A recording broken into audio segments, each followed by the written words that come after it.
Hey everybody, welcome back to Game Changer. This time we're going to be talking game-changing test gardens. Tips to harvest more treasure. I'm Professor Wayne. I'll be your guide here from the side today as we go through this stuff. There's a lot of cool things to talk about here. And why, the question is why test gardens?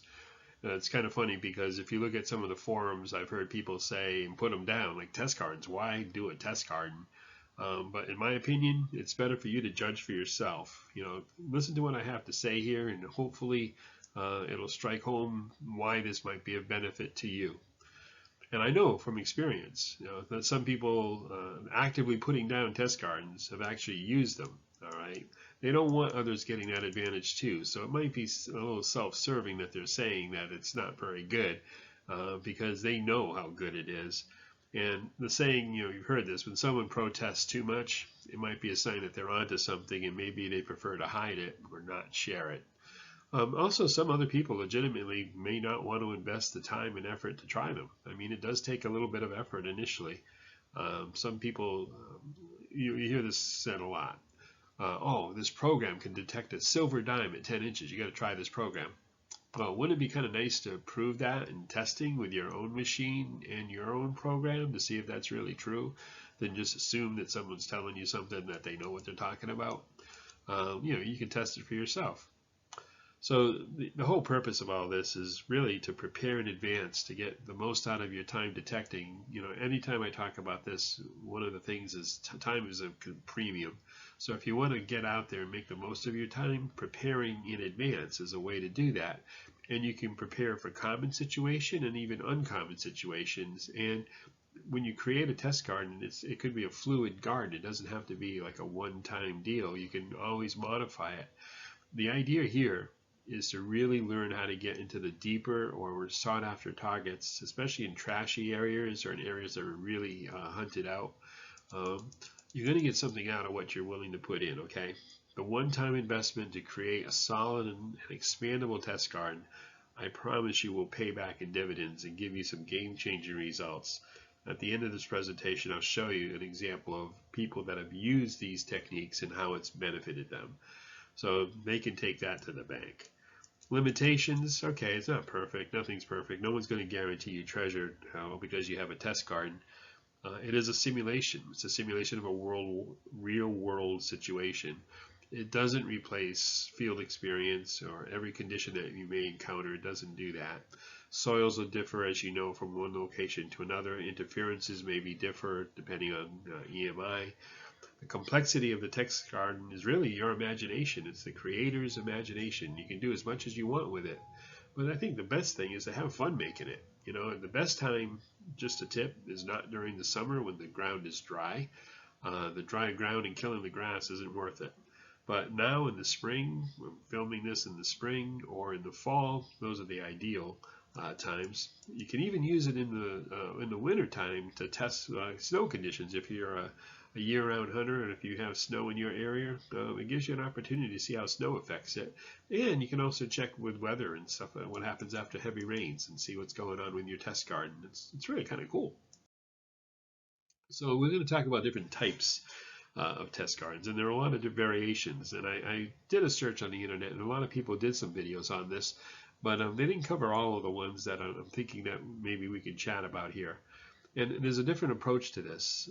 I broke it up into categories. One of the categories I had is testing depth limits of known targets. These are the things that you're putting in the ground. You know what those targets are, and you can set and regulate how deep you're going to go.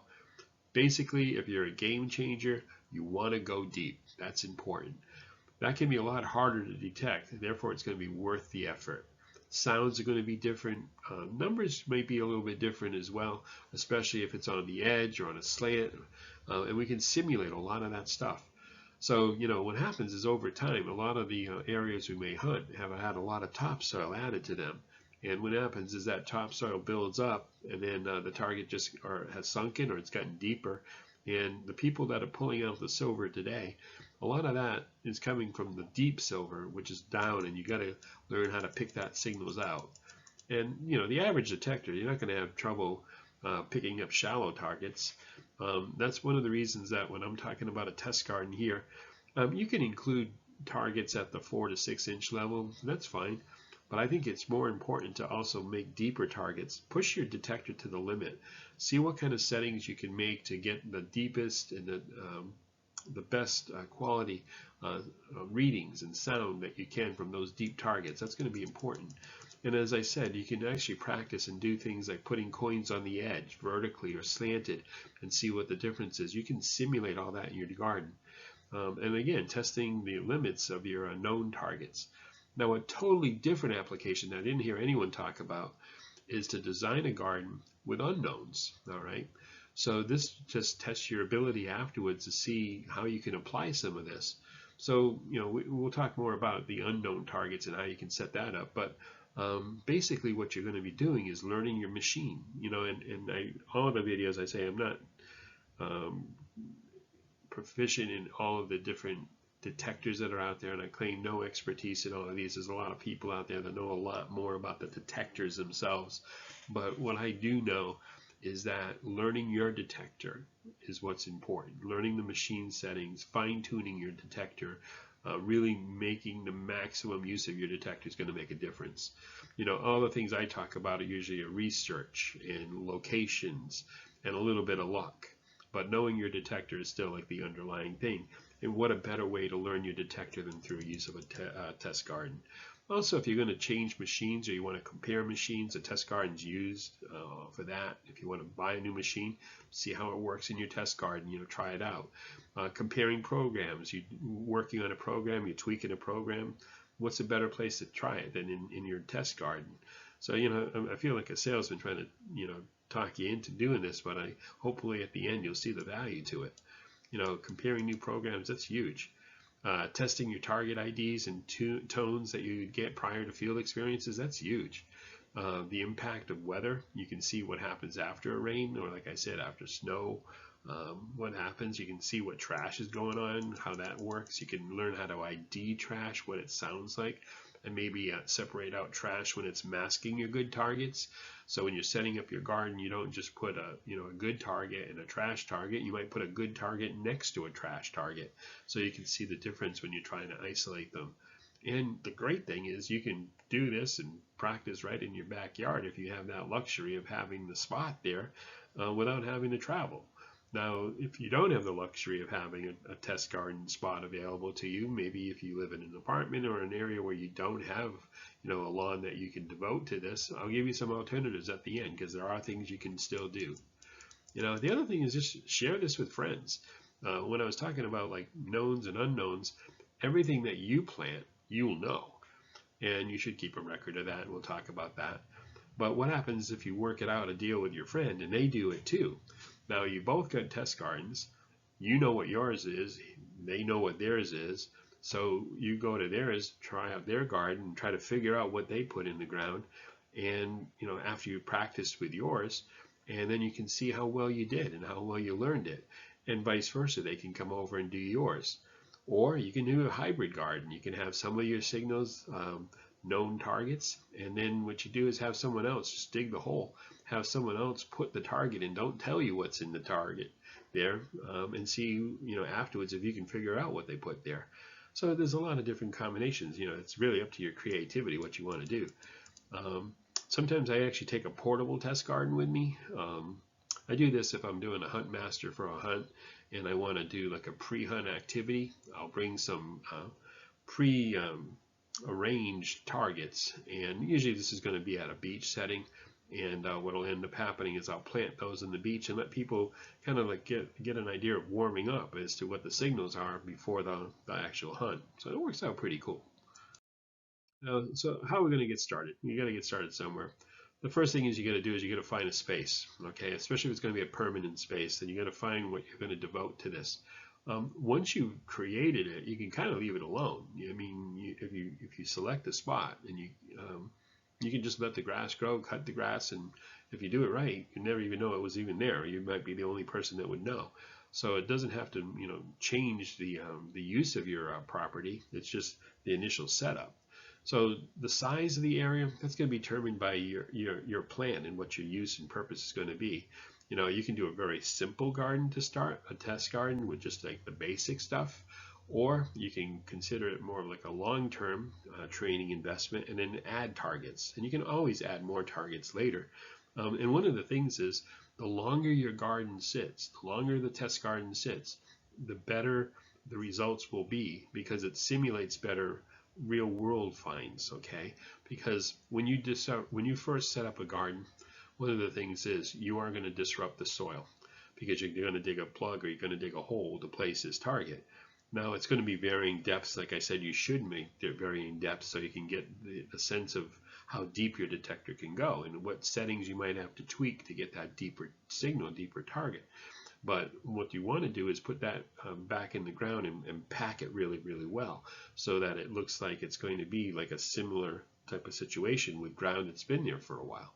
So the first thing, anyway, you got to do is you got to prepare your area. And what that means is you got to remove all the targets in that area. So the best thing I suggest you do is you take a all metal mode, you mark out the pattern of where you want to put the garden, and then you go over that. And when I say hunt it, you're going to hunt it multi-directional. So you're going to go one direction, then you're going to go another direction, and you're going to do even a third direction, like diagonal to everything.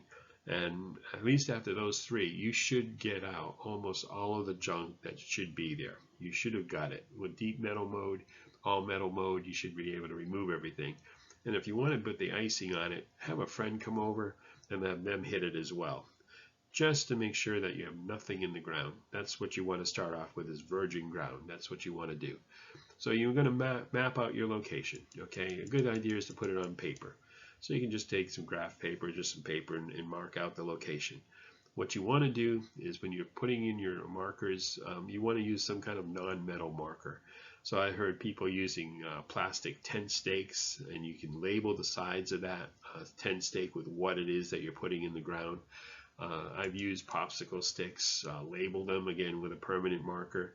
You can polyurethane them so they stay in the ground a little bit better. They weather it really better.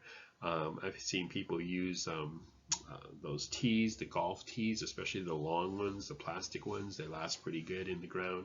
And you can put a number on the top. Just put a, one of those permanent marker numbers, and then you can match that number with what the target was. And those tees will stay in the ground as well pretty well. I've used paint sticks on the beach when it's a temporary one, and I'll label the paint stick like a number so I know what that number relates to. And it's also good with the paint sticks, if you use those, is that you can do vertical targets. So if you push it down into the ground, you can use the paint stick to put a vertical target down so you can see what the edge would be, trying to detect a coin on the edge or a token on the edge versus planting it, digging a plug and laying it flat. And then you can also use sideways. It works that way too. So what happens though is you want to start off with a really perfect plug. As I said before, the less soil disruption, the better. What you can do is, and I would recommend, is when you finish your hole, put a platform, something for it to lay on, the coin or the token or whatever you're trying to hide or put down for your target. Put it on top of something. Now you can use a piece of wood. Thin wood, doesn't matter what size wood.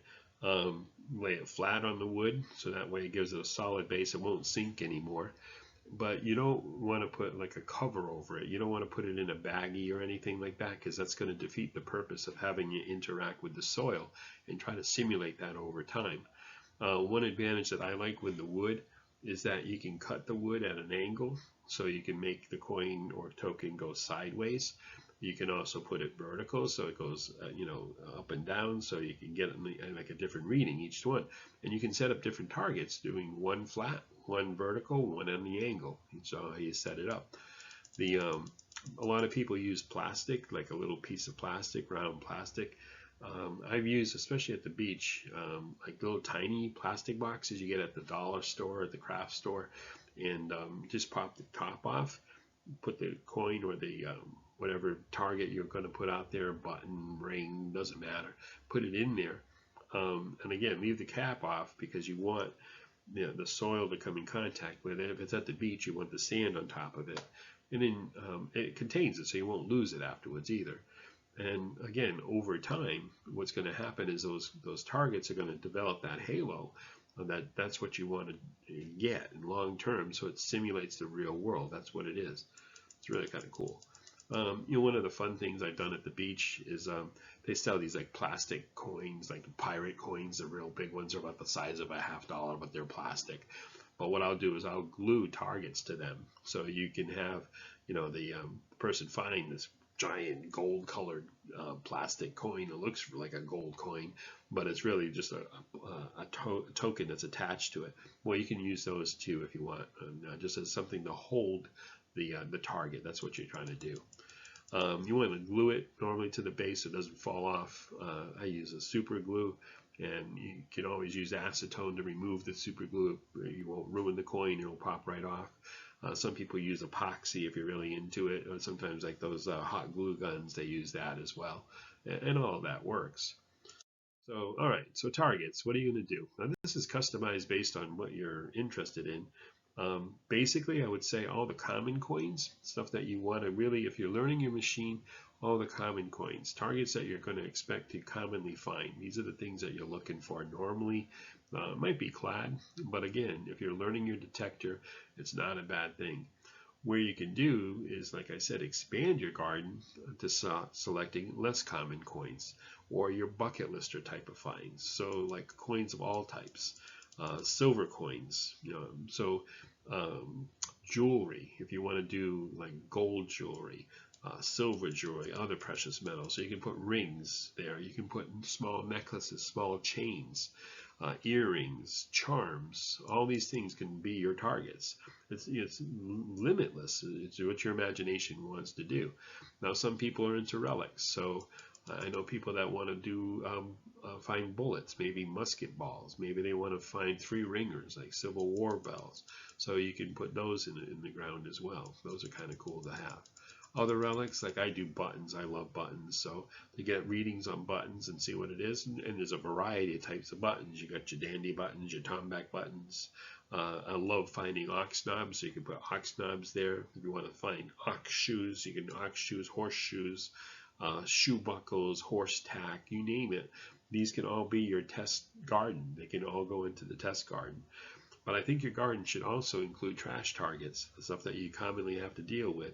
Things like bottle caps, pull tabs, nails, especially like square nails. If you do cellar holes, that type of thing, do the cellar holes, that's really good. That's really important to have. Stuff that you're going to encounter maybe out there. What other things? Let's see, trash, all kinds of common nails, screws, like I said, pull tabs, can slob, miscellaneous scrap metal, all that junk that you actually pull out and you take out with you, save that, and that could be what you put in your test garden. Now, I think a good thing is to mix it up. So you got sometimes just the trash to see what that sounds like all by itself, and then you can put the trash next to something good, and then compare the two. Now you might put it over it side by side, try different combinations. Again, it's only limited by your imagination, and the more time you put into it, the more thought you put into it, the more data, the more, information you're going to get about how, that garden's helping you. So other stuff, you use your imagination. That's awesome. Now, layouts, all right, as I said, you want to have something so you have like a map of the area. So identifying the location of your target, that's like I said before, using one of those pins or markers that you could do, non-metallic, 10 stakes, popsicle sticks, golf tees, whatever. But you want to make a note and identify like the depth, how deep you went. And so you want to have a ruler, a measuring tape, something that you can, when you dig your hole, you'll know like what the depth is, and that's where you can, check your detector for the how you can pick up those deeper targets. By knowing this is how deep it was, you can see what your detection limits are, and what maybe you'll have to tweak to get those deeper targets. You want to plan a layout of your target so you don't get overlap. You want the targets far enough spaced, and usually I recommend at least a couple feet, but it'll be what you would do, like a small swing over the target. As long as you're not swinging over 2 targets and you're just focusing on one, that's the idea. But you want to cover like a normal sweep would be. That's what you're looking for. As I said, you can also do this, like you can get creative with this and put a couple coins down, so you can have like a coin spill, and you might do a coin spill with the same coins, Or if you want to get creative with it, mix up your coinage. So you have different coins, and you can see what that'll sound like, what kind of readings you're going to get from mixed coins. Again, this is all practice. As I said before, garbage with good targets, trash over a target, different types of trash over the targets all make a difference. Next to the target, all that thing, all will help you. Build the area, okay? Part of the thing is you want to build this area up. So in building the area, a couple of tips. It's an individual design, so this is your test garden. You design it, the way you want. How you lay out your targets, again, the way you want. A nice thing is, like I said, is if you have an unknown section, that's kind of cool, because an unknown section means that you'll be testing what your abilities are after you've learned this. And like I said, have someone else plant those targets and then figure out later what they were. And to keep it interesting, once a year, maybe look at your garden and see how it's working out, and see if you want to add something. Maybe you added a new bucket lister and you want to kind of isolate for that. And as I said, do it with a buddy. Combine it with a test buddy or a couple buddies, and each of you make your own test garden. Or if you want, get together and make a joint garden together, and then see what happens. It's so much fun. All right, I said, what happens if you don't have the luxury of having, a lawn or a garden space that you can dictate, and you don't want to commit that kind of space? I get it. Well, what happens if you don't? Well, a couple of things. If you have a friend, you can go to the friend or get a permission, and this will allow you to practice not only make a test garden, you can actually practice making your plugs, so no one will know that when you're done with this test garden, it's actually a test garden. That would be the really cool thing. And if you're in the process of cleaning the area, you're going to be also getting all the trash out of the area. You might also come up with some good finds. So this is a permission, and it's someone that you can reliably go back to, or a friend that's going to let you go back. You might also get to detect the property, and that's kind of a cool thing. Another, I don't suggest as much, especially with valuable targets if you want to put them in, but if you have an isolated park near you, or an area in the park or in the woods that you have access to, and you have permission to use it, then build your garden there. The thing about putting it there is that it could be accessible to other people. So I wouldn't put anything really valuable there, but you can put a test garden out there in the woods, and most people wouldn't even know about it. So that would be another option if you don't have the property yourself to use. Another one that I like to do personally is beach gardens. But those are usually temporary unless you have the good fortune to live near one. But beaches change and constantly change with storms and stuff, so it's not something that would be reliably permanent unless you have that luxury of knowing someone or living on the beach. So on the beach, like I said, I kind of do a portable one, and I just bring little plastic containers to hold the target, and just easy retrieval in the little cups that we use. And I dump the sand out, and then I have the container, and it's great. And you can vary the depth in the sand, so you can use sand as well. It doesn't matter fresh water, salt water. If you have that beach area, you can use that. So that's kind of cool. I like that a lot. What else can I tell you? Alternatives for formal. If you don't have a formal test garden, what else can you do? Well, another alternative would be to do air testing. You see a lot of times in the videos when they're doing a product test and they're promoting a product, they'll have it looks like a paint stick type of a thing, and they have a coin attached to it or a target attached to it, and then they kind of wave it under the coil. They have the detector set up, and you're waving it under the coil. You can vary the distance and see what the range and strength of the detection signals are, and that's fine. The limitation of that is obviously you're not getting the effect of the soil, so you don't get that. It's just an air test. But again, at least it gives you some signals, it gives you some readings, and it's better than nothing, in my opinion. At least you're doing some kind of a testing.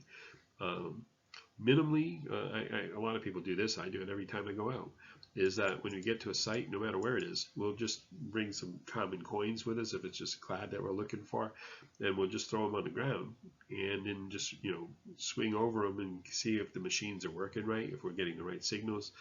You can see if there's any interferences around. So that's a minimum pre-warm kind of like warm-up. And then just make sure your detector is working out okay too. You can raise your detector to see how high it can go over it and still get a signal. So that's something you can simulate. But again, it's not the same as being in the soil. You know, in the soil, like a test garden, a traditional test garden, is going to be a lot better for you. But it does work. All right, it does work. Another thing just to mention as a tip, if you're going someplace, and I just went with a group recently, and we did this, is that we were going to this site specifically for three ringers because I knew that's what was primarily at the site. We weren't going to find coins there. I think I've only taken one coin out of this place, and it was probably a drop. So it's not a place to go for anything other than maybe the three ringers. So what I had everyone do was I had sample bullets from previous hunts, and I brought them, and I let them do a reading on that bullet. So that way they knew what the VDI number was. So when we went out into the woods, and this was all in the woods, swampy kind of place, that when they were swinging, if they got that target number that they had tested earlier, most likely it was going to be a bullet versus our garbage that's out there. If they got any kind of repeatable signal, we would still tell them to dig it just for the heck of it. But the chances are that if they were trying to recover these bullets real quick and sort them out, that was a quick way to do it. And everyone was very successful in doing it that way. So knowing your VDI ahead of time isn't a bad thing. If you're doing a token hunt, same thing. Like I talk about seeded hunts. If you're doing a seeded hunt and it's tokens and you know what the token reading is, you can isolate that token number from all the other garbage that you might see there, and that will help, you know, recover your tokens if that's a seeded event. And that's a different video. All right, so harvest. Hopefully, I've convinced you to at least try a test garden, even if it's a simple one, just to you know, give it a shot. I think it's going to make a difference in your game-changing technique. I honestly do. Um, and if you like, if you feel it does, then I'd really appreciate it if you would hit like or subscribe if you found value in this. If you have comments and you have examples where the test garden really helped you, you have ideas to modify it, you know, contact me. I'd love to hear about, you know, other ideas of how we can improve this and share this with everybody else. If you have the opportunity, we have a group. It's a free group. It's a private group, but all you really do is need to agree to the rules and you can join it. And that whole group is designed to share ideas like this. And this is where this came from, is that from the group, people were asking me, you know, what about test gardens? And that's what created this. So I hope your game changer test garden is fruitful and you get a bountiful harvest from it. And I told you I would end with a picture. And this is it could be your results. And this is someone that I know that started off by using a test garden in their backyard. And you know, I think their record last year was like 189 silvers last year. And you know, they're a clear example of a game changer. So this could be you as well, and I hope it is. So good luck, happy hunting, and coils to the sand or soil, whatever you're into, and I'll see you out there. Thanks for your time. Bye.